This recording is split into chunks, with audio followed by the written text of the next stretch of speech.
Hi there, Bill Hitchcock. Welcome to the program. We've got a Power Pack program for you, but before I get started, we're making this a couple of days before Debbie comes to North Carolina. And at this point in time, little Debbie, doesn't look like it's going to be too much of a wind event for North Carolina, but a water event for certain areas of North Carolina. So hopefully everybody's safe and sound and recovering just fine. To get started, a ton. We're going to go over this little document here. And if you notice, I've got it up, well, before I go full screen, if you see, I'll put it by my face, the date right there, the North Carolina Marine Fisheries Commission rules April 1st, 2020. So, well, Bill, why are you bringing that up? Quite simply, there's revision after revision. Let's see, from March 17th, 2021, May 1st, 2021, April 2022, all the way up to August 1st, 2024. It's been updated, it's been amended, it's been corrected, it's been repealed, it's been readopted, it's been all of those things. So it's now all up to date. And there's a couple of things I want to point out. One in regards to shrimp trawls, how much can they legally have? If Mr. Marine Patrol boards their boat, how much can they have? And also some very interesting things about piers and about cast nets, but we'll get into that. I want to start off with first a picture. The free agent, Captain Rick Caton, look at that, whole bunch of Spaniards just a couple of days before Debbie was to show, as he said on Facebook, very windy here in Hatteras this morning. We spent the entire morning in the calm, deep backwater channels of Pamlico Sound, trolling for Spanish mackerel and bluefish while looking for cobia and red drum to sight fish for. Couldn't find the cobia or the red drum, but plenty of Spanish and bluefish.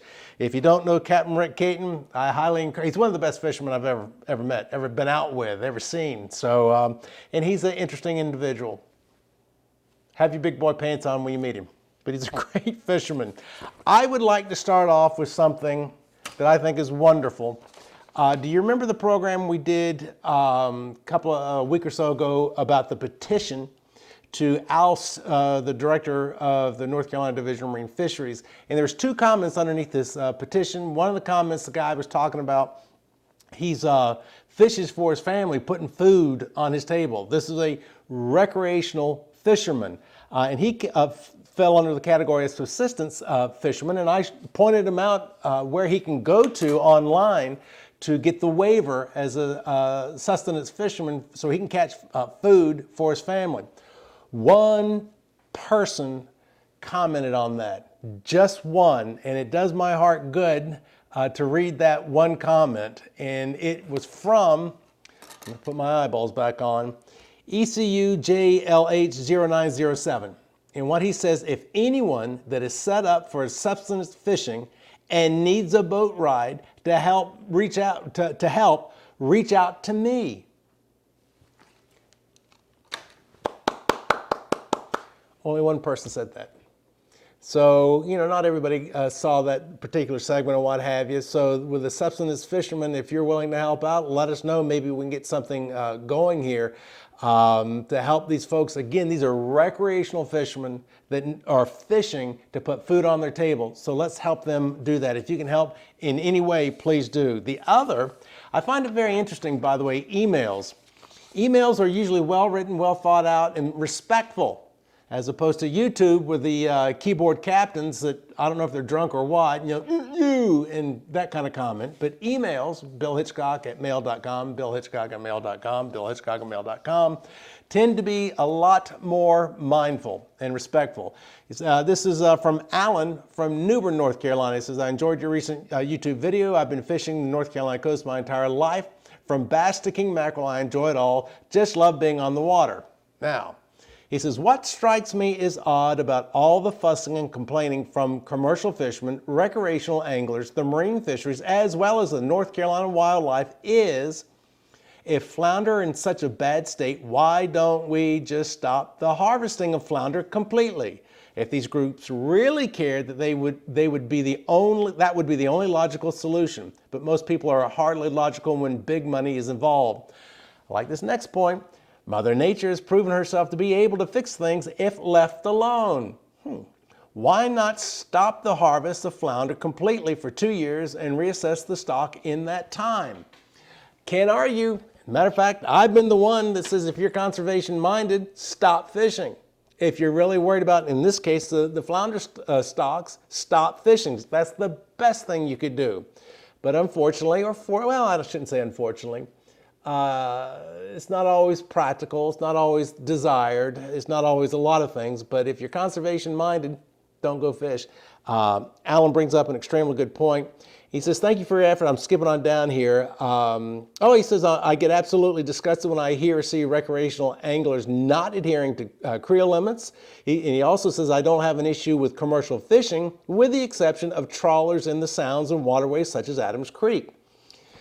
Thank you for your time and effort. I am in contact with some elected officials in the General Assembly, and it will really be interesting to see how this goes from here. Contact your elected representatives. That's what they're there for. Yes, express your concerns and sentiments, but you'll really help out if you got some kind of fact.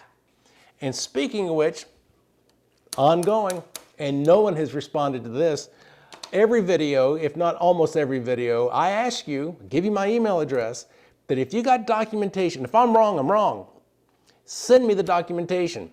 Send me the bill. Send me the update. Send me where you got this science from or legislation from. Send it to me. I'll read it on air. We'll talk about it. We'll investigate it. We'll do whatever. Again, if I'm wrong, I'm wrong. Or if I've missed something, it's fine. Even, you know, I don't mind at all a personal experience. You saw, you did, this thing happened. I don't mind that at all, but, you know, make that real clear. But no one has done that. No one has sent me a link, a document, nothing. Matter of fact, I don't know anybody besides me that's always loaded for bear. I'm printing up all these things and I read these things before I go on air. I'm not making it up because you see me read them on air and I post full screen these things. So, but if you got something, send it to me. And if you're with the CCA, great, let's get you on. Let's talk. If you're with the Wildlife Federation, great. If you're with the Charlotte Offshore Fishing Club and great, let's hear it. I'm all ears. I would love to talk as opposed to email. Email's quicker and easier. We all know that and post that on up. So whatever we got to do, let's do what we got to do. Let's see now. Let's get on to it. Now, I made comment about the North Carolina Marine Fisheries Commission rules, which was the supplement which came out August 1st of this year. There's a couple of things that I wanted to go over. One of which, I think it's on page 9. It's in regards to shrimp trawls. And I got a big question about this. It says, it shall be unlawful to possess aboard a vessel while using a trawl net in internal waters more than 500 pounds of finfish from December 1st through March 1st and 1,000 pounds of finfish from March 2nd through November 30th. So basically 3 months out of the year, shrimp trawl can have 500 pounds of finfish. The other 9 months of the year, it can have 1,000 pounds of finfish. And here are the questions that I have in mind. Not everything is bycatch. There's marketable fish that they can catch during their fishing. So if they've caught, say, 100 pounds of marketable fish, now they're only allowed 400 pounds of bycatch. That's question number one. My real question is this. Bycatch is dumped overboard. So in theory, how many pounds of bycatch can actually happen? This is just, I assume, if Marine Patrol pulls up on a boat, boards it and goes, let me see all of your finfish, there's that one isolated time period. But as we know, shrimp trawl is going to be out and about for a while. So how many pounds in totality could that be? I just find that an interesting number. So if somebody has a answer to that, let me know. Other thing I found very interesting about this supplement of August 1st, 2024 is the ambiguity of a lot of the laws. And I'm just going to pick on two. It's called the replacement cost of marine and estuarine resources. And this is what it reads. But listen real carefully. It says, in accordance with GS 113-267, this rule shall apply to replacement costs of fish that have been taken, injured, removed, harmfully altered, damaged, or destroyed. The way the replacement cost is done is the cost of propagating and rearing the species in a hatchery and the cost of transporting them to areas of suitable habitat.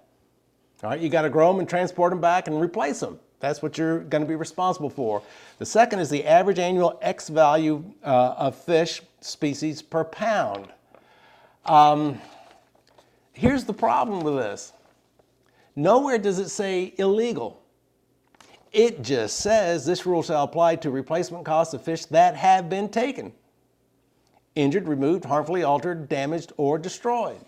The thing about law is that one of its job is to get rid of ambiguity. So anybody can read it and see it crystal clear what they're trying to say, but nowhere do they say commercial, recreational, illegal, nothing.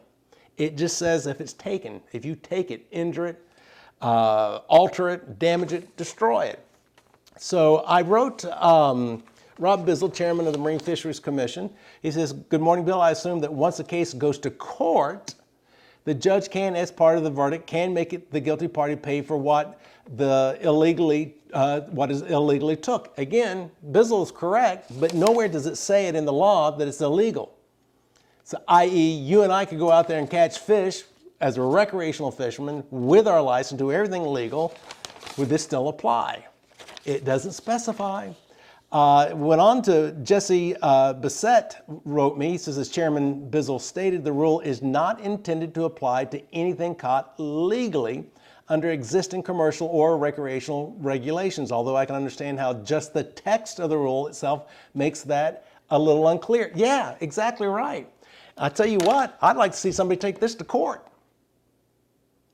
I really would. Maybe they have. If somebody's got an example of this, let me know. But I'd like, because it doesn't say. It doesn't clarify. The law, the rule doesn't clarify. It's ambiguous. It's clear as mud. Here's another one. Ocean fishing piers. It shall be unlawful to fish with nets of any kind, or from boats within the zone adjacent to any ocean fishing pier. That zone is 750 feet, and we're going to talk about that in a little bit. It's very specific. It shall be unlawful to fish with nets of any kind from a pier. Cast nets.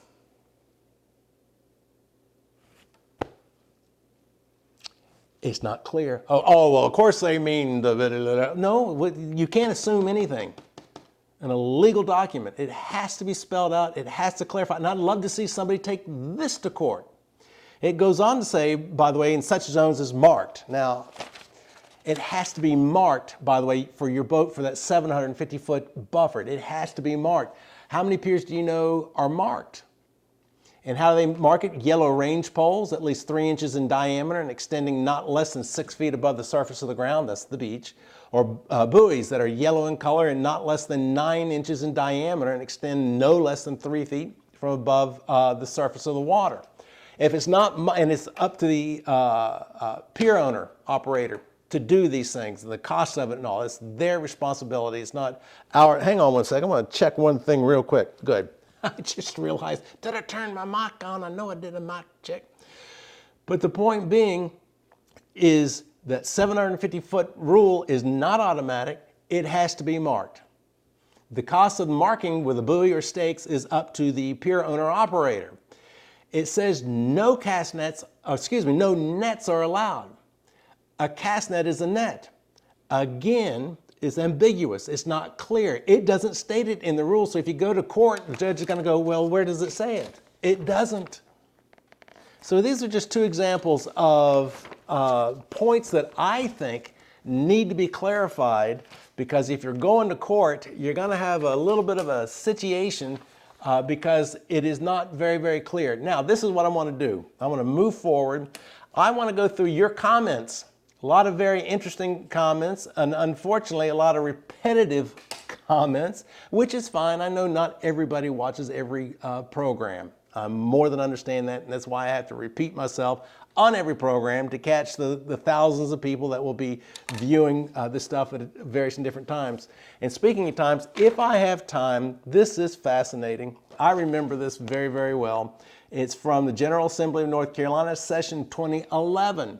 13 years ago, they wanted to have a legislative study committee to study some things, see if we need to change. You're going to be surprised some of the things that are talked about. All right, let's go on to it. This first one is on, what is it on? Let me, he says, the average person does not know when the meetings occur. This is Dirk Swart, 8950, or that they can even attend. Well, these are public meetings.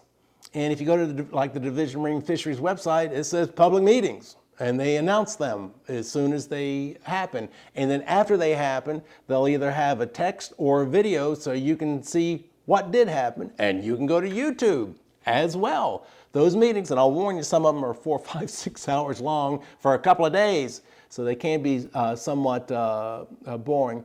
But this is public information. The meetings announcements are public, and I'll put that in the comments section. I mean, matter of fact, what did I just do with it? I'll put this whole document, the North Carolina Marine Fisheries Rules, I'll put the link to this document, hint, hint, for those of you looking for programming ideas, I'm giving it to you. Oh boy. All right, so it's public information. And Dirk Swart, 8950 says, so in other words, previous years of gluttony and greed are showing up, and now people who just want a few fish here and there are having to pay because everybody wanted to get theirs and nobody cared about nobody else. Well, that's part of the problem. It's, we have a lot of different sectors. We have a lot of different organizations representing a lot of different sectors, and all of it are in it for themselves. That's why you have groups. That's why you have lobbyists. They're fighting for their group, not the other group, their group. All right, thanks to the Supreme Court. This is John Milo, 5740. Thanks to the Supreme Court, we now have the availability to challenge the National Marine Fisheries Service, an organization of politically appointees that are mostly commercial fishermen, dictating that, well, no, it's not. I'm sorry. I'm sorry that you've been told that. National Marine Fisheries Service is mostly commercial fishermen. No. And it's real easy to find. Go to the National Marine Fisheries Service website. Look who's there. It ain't commercial. They utilize commercial fishermen because they have to. And they like to utilize, we talked about that last week, we'll talk about it some more today, they'd like to utilize the recreational fishermen. Now, fishing with Brewski. This guy is a paid actor. He's talking about me. Spewing ridiculous propaganda designed only to protect the commercial fish house profits.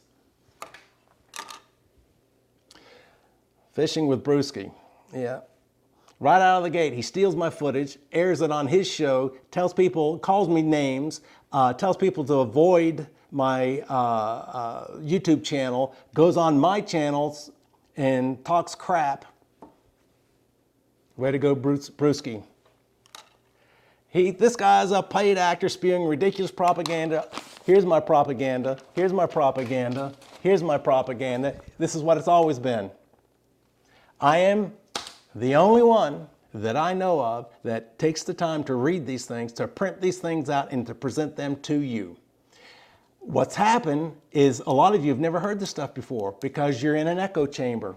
You're just listening to the CCA, you're just listening to your fishing club, you don't live on the coast, so you don't see things on a first-hand basis, so you're getting misinformation or some information, not all the information. I'll pray for you, Brewski. All right, Skeeterman 1970, please tell us whose side you're on. Okay, I'll do it again. I'm on nobody's side. If I'm on somebody's side, there's one organization I belong to. It's the CCA. I'm a lifetime member. So there, the cat's out of the bag. No one pays me to do these. I own a television production company. That's how I am able to do these things. Unpaid. This is a labor of love. I have 40 years experience doing this on television. I've been around a while. I've been around longer than most of you guys watching this have been alive. I know things on a first-hand basis, and I like to talk about those things that I know on a first-hand basis. It pisses off a lot of people. I can't do anything about that. Genesis 6400, it's not this. It's not this and that. It's because the falling away is here, my friend. Money, money, not to care about people, the people that have no money. I can appreciate what you're saying. If you ain't got no money and you're anything political legislative, you're on the short end of the stick. Trust me, I know. Or Tabor City, I have to say, you're doing great. The sports fishing men, if you go to the meetings, they don't care what we say. They say their numbers are science, but they don't have a way to prove their numbers. They have come up with something to keep power in their job. How many days can commercial fishermen fish? Give us the same days and the same amounts. In regards to flounder, yeah, you've been shut out in 2024. So then commercial fishermen can fish. Now keep in mind, these rules were set in 2022. Did you say anything then? Evidently not. In 2023, the recreational community exceeded its limit. That's why in 2024, you aren't allowed to fish. I don't know what else to tell you. I'm a flounder. My number one fish, I'm a recreational fisherman, and the number one fish that I go after is flounder. So I should be just as angry about this as you. James Hill, 4610, there are 3 types of flounder in North Carolina, summer, Gulf, and southern. Does all this mean the other 2 species are in trouble as well, or is it just the southern flounder? If the others are healthy, why limit all flounder? How many of you know the difference? Gulf flounder is more circular. It's a lot more obvious than the summer and the southern, and we don't get that many Gulf flounders. Good question. Let's see if we can find out. The winning argument for answering your question is simply the general public cannot tell the difference. Well, the general public, you don't know anything, don't care. We've talked about this. The general public, that saltwater fish that are included in the recreational fishermen, don't know the difference between a bluefin tuna and a blue fish. Why would they? Why should they? They're just coming down here once a year, a couple times a year, whatever, and part of their activities when they're here on the coast is to maybe go fishing. We went over this in the past. The number one thing people do when they come down to the coast of North Carolina is what? Visit family and friends. That's number one. Fishing is something like number 14th or 15th on the priority poll. That comes from the North Carolina tourism folks. Visit and see. If I need to bring all that information back up, I will. Let's see. So why do you think they didn't vote for the 50-50 allocation? You think the deck could be stacked towards commercial?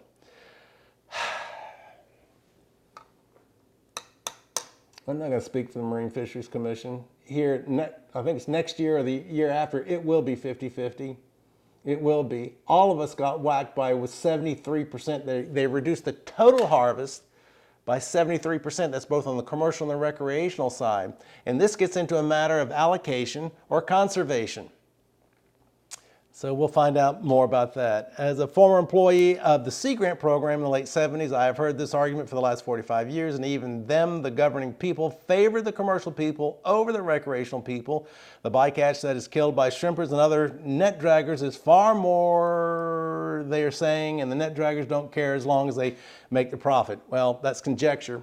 Remember the top of the show, I asked the question, because the law says 500 pounds for 3 months of bycatch, finfish, 3 months out of the year, 1,000 pounds during the other 9 months of the year.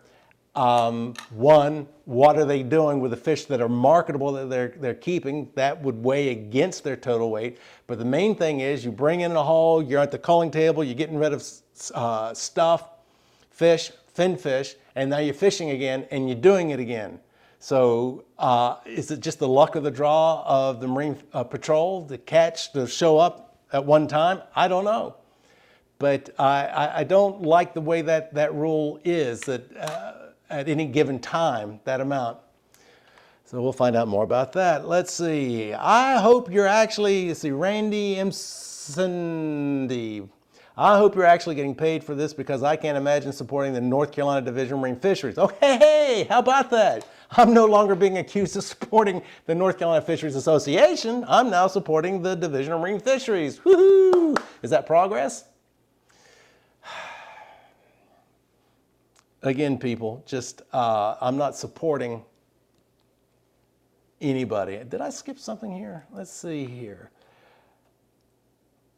Oh, I like this one. This was in regards to the trawl zones, the federal bills that have been put in to put designated areas where any type of trawl, whether bottom or midwater trawl, can go. It says Redfish Jones 7711. My biggest suggestion for your show would be to just stop doing it altogether. Thanks in advance. Well, Redfish Jones 7711, my biggest suggestion for you is don't watch. Why are you watching? Anyway, by the way, the whole thing, I've talked about this before, about who's paying you. It's an attempt to discredit me. And if being paid, which I'm not, if being paid discredits you, well, discredit the CCA, they're paid. Discredit the Wildlife Federation, they're paid. The Division of Marine Fisheries, they're paid. The National Marine Fisheries, they're paid. Brewski guy's making money, I'm sure. And more power to him. I hope he's making a whole lot of money. Good for him. Do you disqualify him? He's slanted. He's going to represent one side, but you don't have a problem with that. Why? Because he's telling you what you want to hear. And when you don't hear what you don't want to hear, it's like a 4-year-old and taking his cookie away. You start crying and whining to daddy. Plain and simple. Why are you so hard on recreational fishermen? Because I am one. Hello, Electrolux. Let's see, our Tabor City, every institute has to find a problem and come up with a so-called fix. That's how they keep their job and keep the power. Yep. And not just in the fisheries. Create a problem, offer the solution to that problem. Oddly enough, you're always the solution, not you, but whoever's doing it, are the solution to the problem.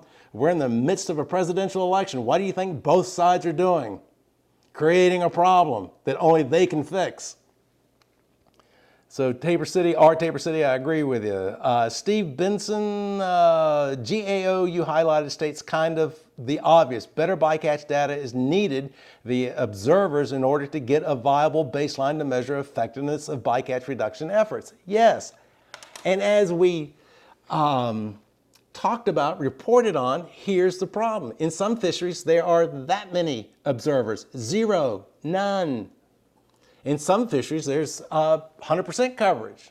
In some fisheries, the commercial fisherman himself has to pay for the observer. That's kind of a kick in the backside, don't you think? And they're paying $500, $600, $700, $800 a trip for these people. So on a federal level, they're trying to get funding to get observers on basically everything. So they got nonpartisan, third-party folks on a boat counting all the little fishies and procedures and what have you. That's the problem. We don't have observers on every vessel, on every trip, on every different type of fishery. All right, user CG2VN2TN7, whatever.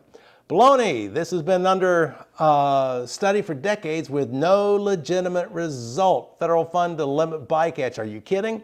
Well, I can't argue that either. You know, you put $1 into the government, you're lucky if you get a dime out. That's just my personal opinion. So I can't argue that point. All right, let's go on to what do we got here? So they think they can control all fish in the ocean just by controlling North Carolina's coast. Ignorant. This is in regards to flounder and getting rid of the Director of Marine Fisheries, North Carolina Division of Marine Fisheries. Here's the thing, and I've talked about this. When you let a fish go back in the water, where does it go? We're always surprised. It went from here to there, there and that. Dr. Barbara Block, who spearheaded the Tag a Giant Bluefin Tuna Conservation Series, to which I was the coordinator of for a number of years, started off with marlin and evidently still doing marlin tagging. There was a marlin tagged off in North Carolina, blue marlin, and it was recaptured off of South America. Who knew? And the whole thing, by the way, about bluefin tuna, the research that was done in the 90s, is depending on who you talk to, the European nations or over on this side of the Atlantic, us. Was it 2 stocks? Was it 1 stock? The Europeans were saying it's 2 stocks, so the fish over there don't come over here. And what Dr. Barbara Block set out to prove, to which she did, it's one stock. Mr. Fishy that's here off the coast of North Carolina might be in the Mediterranean. We proved that through tagging. So that was one stock. All right. Over 80% of North Carolina's seafood is shipped out of state after being sold. How is public trust resource being upheld, Bill? It's a money racket, plain and simple. Well, I've heard that argument for a number of years. The percent changes that basically, since they're saying that since most of the seafood in North Carolina is shipped out of North Carolina, you know, that's not fair. Well, guess what? Well, number one, at your next meal, breakfast, lunch, and dinner, I ask you to remove everything that's not from North Carolina, and I bet you got an empty plate. It's coming in from elsewhere. But listen to North Carolina, that strange logic of, well, it's being shipped out of state. This comes from the Office of the United States Trade Representative, Executive Office of the President. In 2023, North Carolina exported a record $42.2 billion, that's with a B, billion dollars of goods to the world. In 2021, exports from North Carolina supported an estimated 128,000 jobs. So this whole idea that if we make it, grow it, whatever it, produce it here in North Carolina, it's got to stay in North Carolina, well, you're jeopardizing 128,000 jobs and $42 billion industry. Can you imagine, like, say, tobacco? It's got to stay in North Carolina. Well, speaking of which, flue-cured tobacco. North Carolina produces 80% of the country's flue-cured tobacco. It produces 64% of the country's sweet potatoes. North Carolina produces 14% of the country's turkeys, 11% of the country's cucumbers, and third in hogs and pigs at 11%. So just stop the silliness. That's being shipped out of North Kakalaki. Good for them. It's employing people in North Carolina. Let's see, bullcrap recreational fishermen have the same rights to keep the same fish as commercial fishermen does. Yep. Yeah?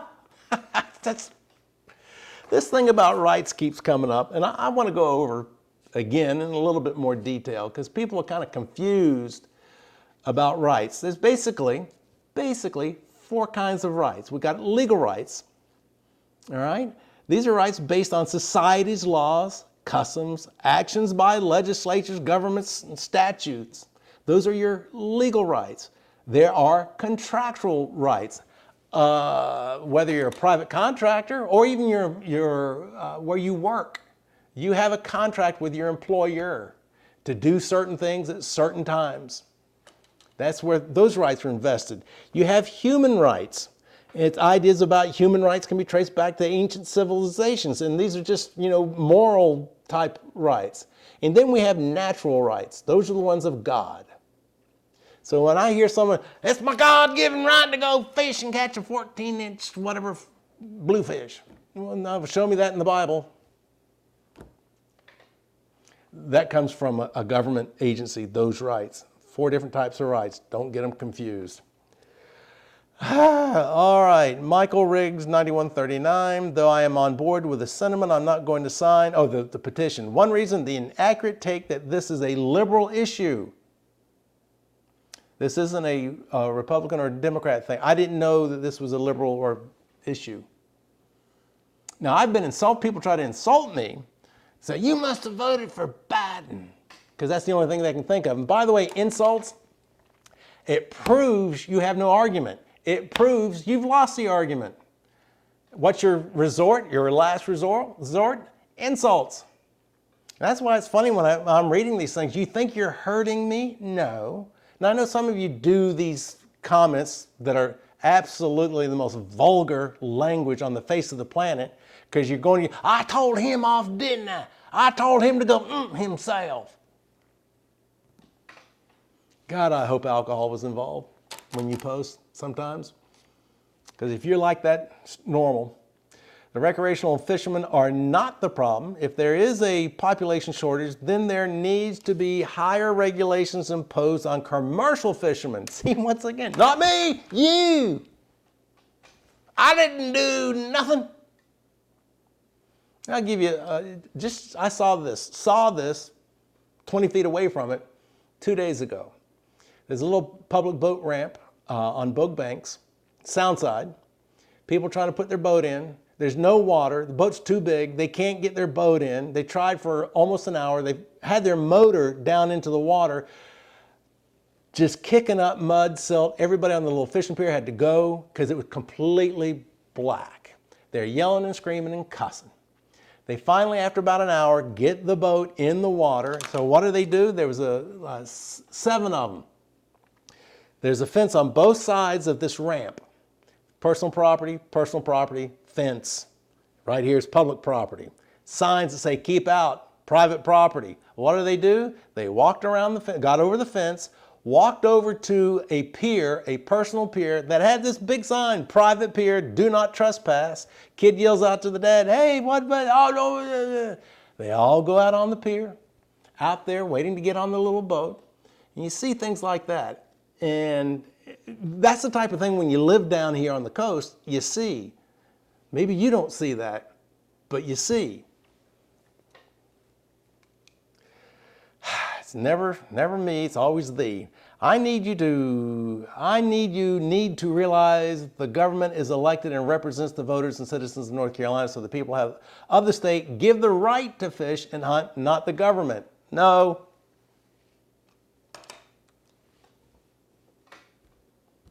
You have the right to vote, yeah. You have the right to vote in your elected officials. You have the right to contact your elected officials. Your elected officials then huddle together and create laws and legislations and statutes to which we have to adhere to.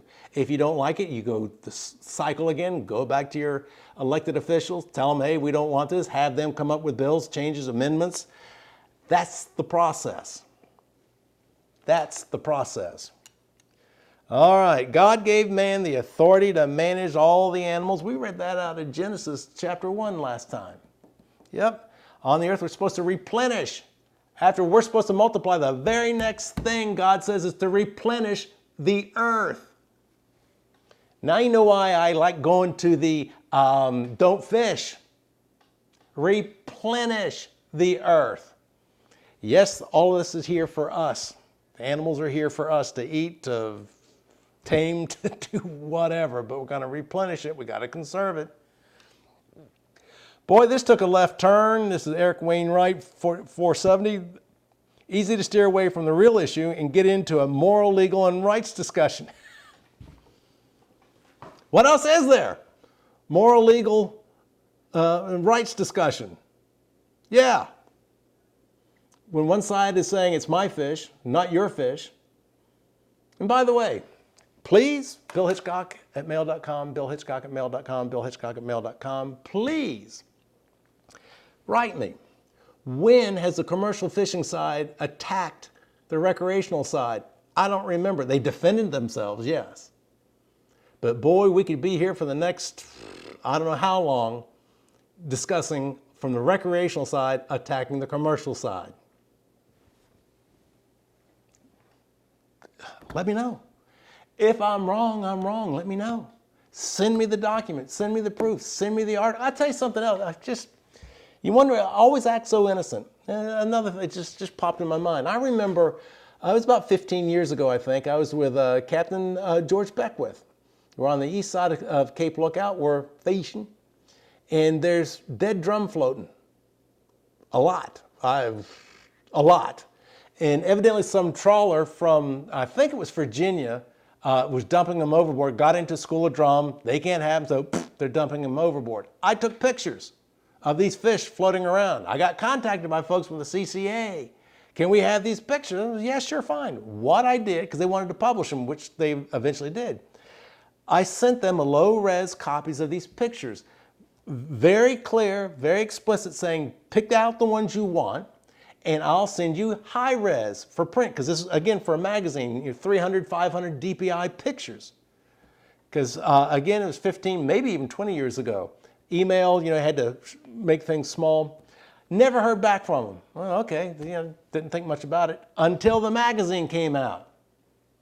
They didn't give me photo credit. They used the low-res pictures when I told them I will send you the high-res pictures that I took. This is just an approval copy. So no photo credit, took the low-res pictures, looked like crap. They were just so anxious. Oh, we got them now. See, that's the kind of thing that pisses me off. I'm here to help you. If it's the truth, it's the truth. If commercial fishermen or industry or whatever is doing wrong, they're doing wrong. If they do something illegal, bust them.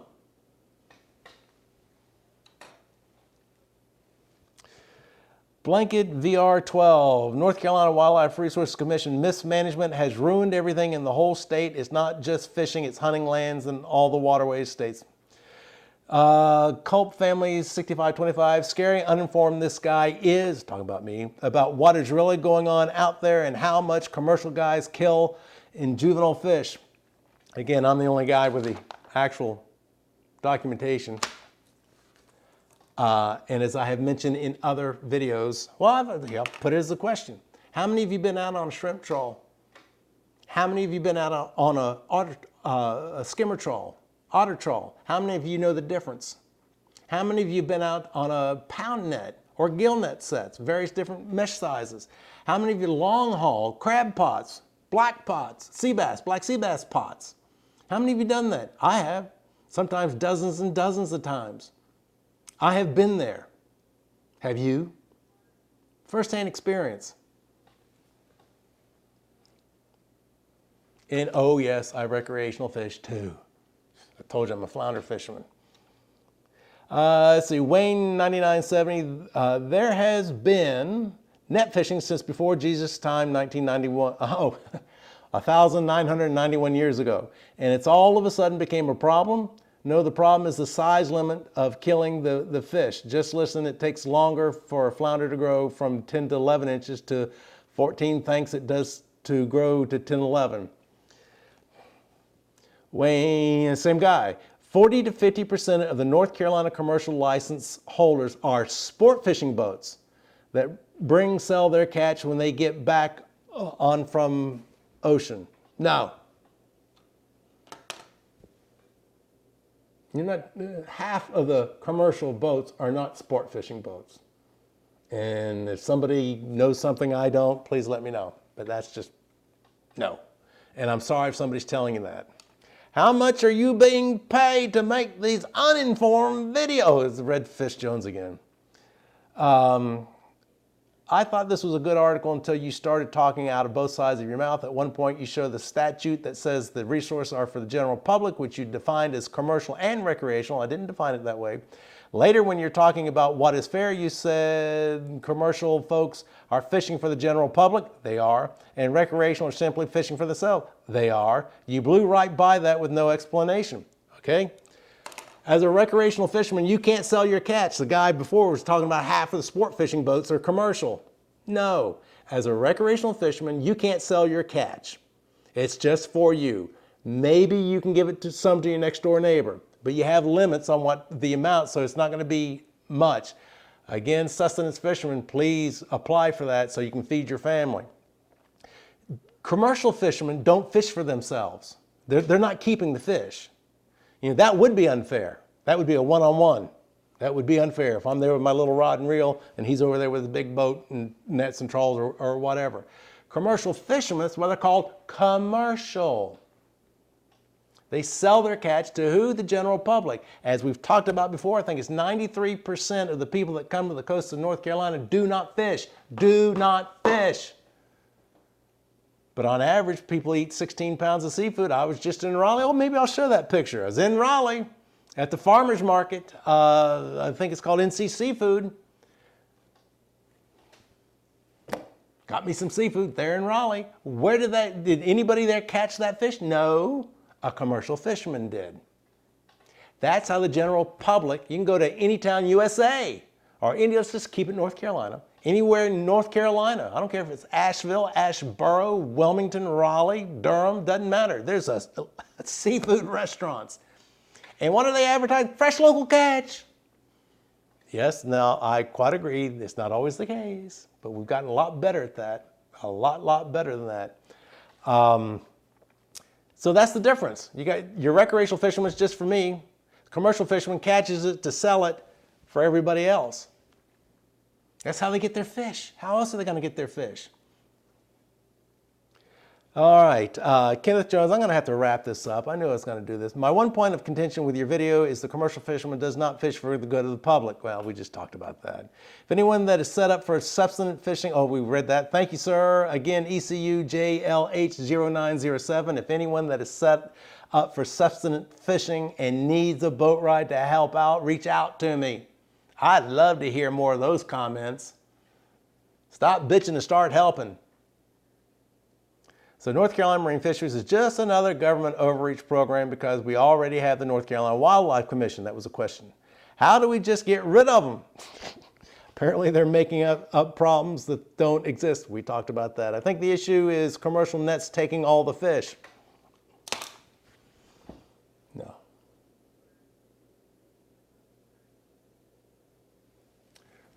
In the prior video I talked about, he's no longer with us. He worked for the Division of Marine Fisheries. He set out nets oceanside. It was around Sportsman's Pier when the Sportsman's Pier was around. He had a big mesh net, like 5-inch mesh. Behind it he had a medium-sized mesh net, and behind it had a small mesh net. The big mesh net caught big fish only. The medium-sized net caught medium-sized only because the big fish bounced off of it, the little fish swam through it. The little size net caught the smaller size fish because the medium and the large size fish, if they hit it, they bump off of it. Just a fact. Another time, I wish I still had this video, did a television segment on it, out in Core Sound. We did from, I think it was 5.5 stretch mesh all the way down to 2-inch. Just tied them together, had one big old set. What did it catch? Well, once again, the big mesh caught big fish, all the way down to the little mesh caught little mesh, and never the two were mixed. So this thing about the wall of death, as it used to be called by the CCA, is just not true. You don't understand. Again, you haven't been out there and seen it and done it. You're just hearing what your buddies are telling you or what your conservation organization is telling you. You can tell which side Bill is for. Truth. What gets me is what is allowed with commercial boats when you see a netter culling catch with hundreds of dead striper floating behind them. I'd like to see that myself, hundreds of dead stripers. You know, I just talked about what I actually saw one time with hundreds of dead drum. I actually saw that. Did you actually see that? And then I'm going to make this the last one because this is, Lordy me, I've been going on for over 45 minutes. It appears that you have completely missed the point here. I also don't think you're very educated on the issue. Bruce Rudd, 69. Oh, please tell me, Mr. Educated, you must be. The point is that the Department of Marine Fisheries has consistently mismanaged not only flounder, but the entire fishery.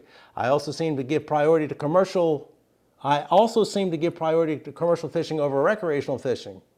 Your point about commercial fishing also being part of public use may be accurate, it is accurate, but completely ignores the recreational fishing represent many times the numbers of individuals. Oh, without a doubt. That's not a question. There's a couple of thousand, commercial fishermen. And, Rob Bizzle said there's 1 million recreational fishermen. I haven't found those numbers, but as I said, the vast majority of those are the weekend, the once a year type of, they have no clue what's going on. They're just having fun, don't care what they catch, don't know what it is, what they catch. I've classified it ardent angler, people like you that belong to a fishing club, people like you that belong to the CCA, people like you that come here and watch videos, people like you that post.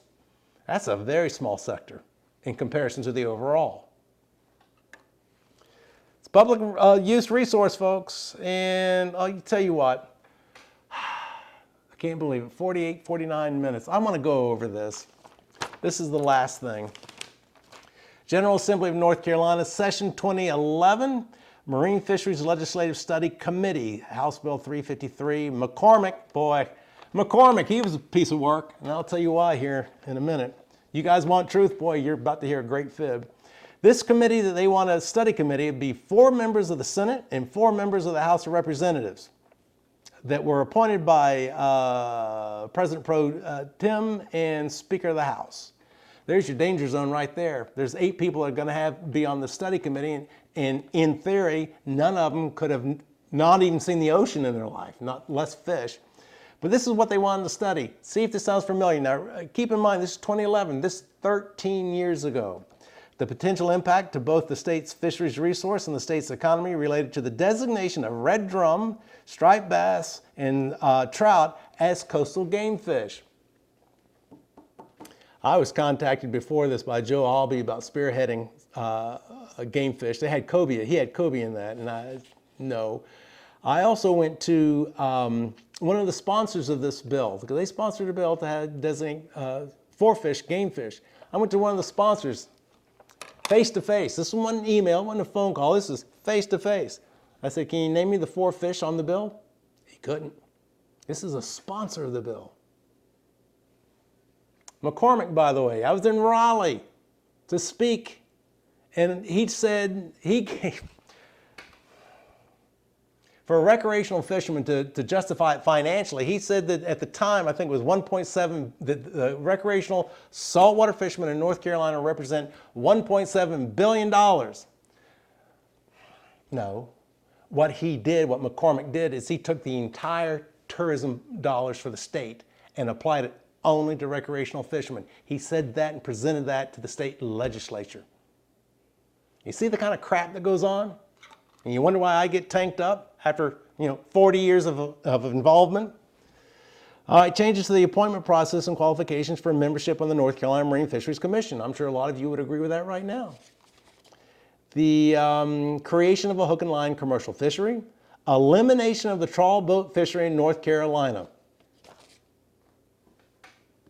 It's been going on for decades. They use all sorts of tactics. I don't know if you know where shrimp trawls are not allowed, not only on the inside, but on the outside.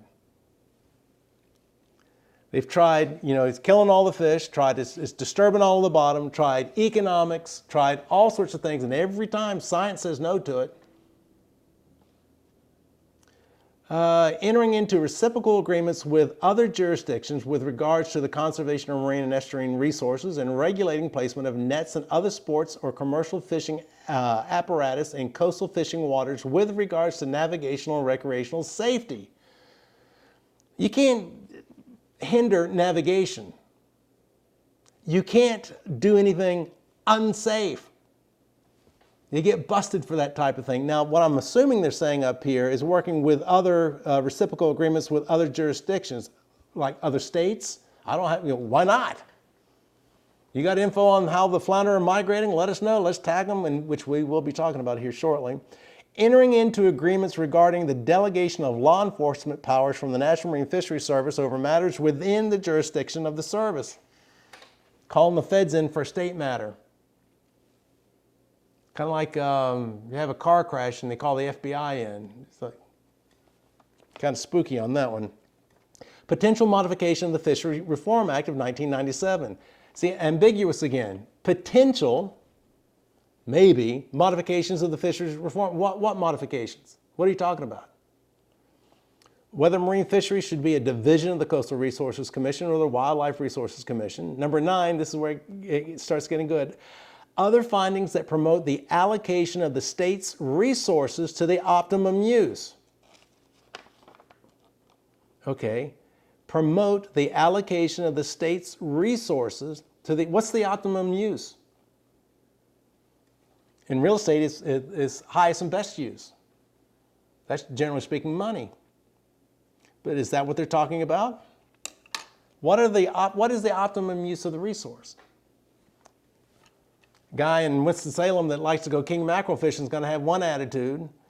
The guy along the coast that has a shrimp trawl and gill nets is going to have another attitude about it.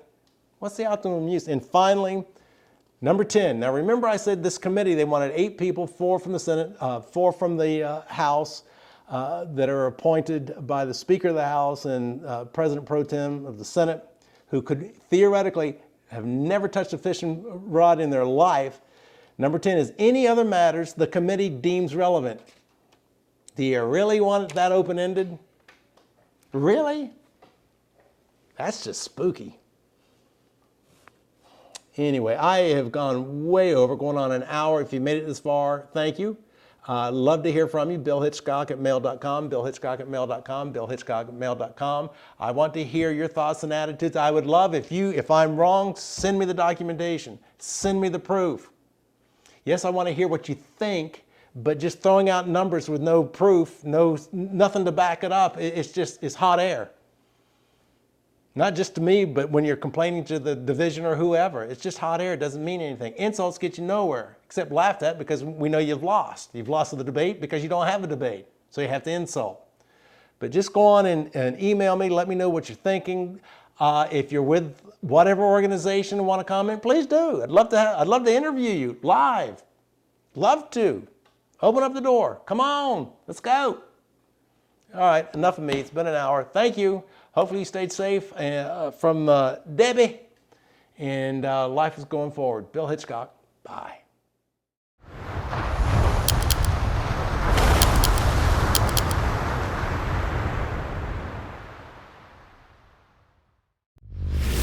Hitchcock Television. 40 years of television and film success.